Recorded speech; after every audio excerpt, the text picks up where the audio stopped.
The 26th annual Empty Bowls Luncheon at the First United Methodist Church in Williamstown brought in hundreds of people to try different soups. Our Peyton Brooker was there in Williamstown for this story.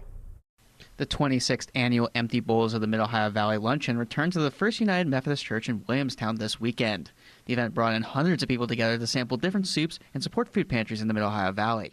We've got excellent chilies from some of our restaurants that specialize in chili.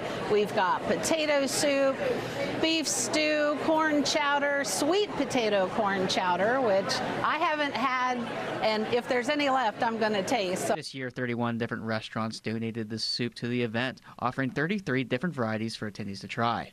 Enthusiasm from the community was impossible to miss, as volunteer Robin Bozian said guests were lined out the door.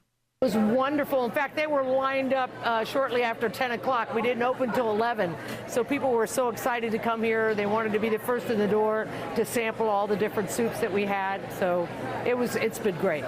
And with this being another successful event here in Williamstown, Sydney Brown says it's super important for the Empty Browns in the Mid-Ohio Valley to get back to the local food pantries here.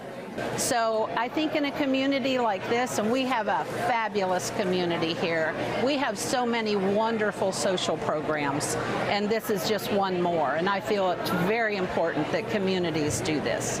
This is Peyton Brooker in Williamstown, WTAP News.